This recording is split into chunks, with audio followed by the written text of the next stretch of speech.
Well, Happy New Year from all of us at Carol McLeod Ministries.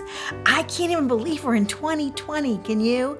And let me ask you a question. How are those New Year's resolutions working out for you? Have you already laid them aside, even though it's still the first week of the new year?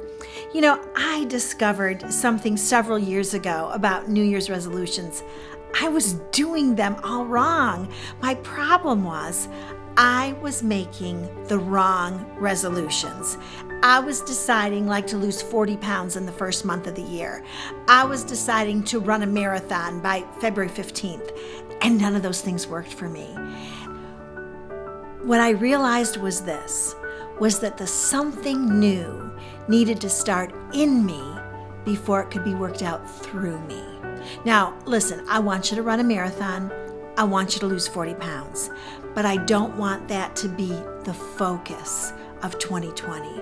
I want you to allow the Lord to do a new thing in you so He can do something new through you.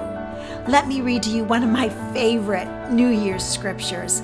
Every year in January, I just linger over these verses in Isaiah and I let them do a new work in me. Isaiah chapter 43, verses 18 and 19. Do not call to mind the former things or ponder things of the past. Behold, I will do something new. Now it will spring forth. Will you not be aware of it? I will even make a roadway in the wilderness and rivers in the desert.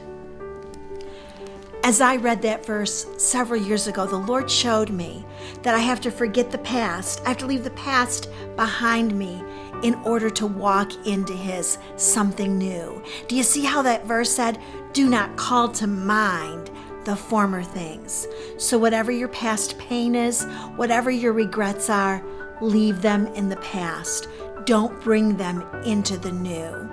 And then this verse goes on to say that it's the Lord who will do something new, that He will make rivers in the desert and roadways in the wilderness. And as I was reading that one day, the Lord said to me, Carol, you are the desert. You are the wilderness that I'm going to do the something new in.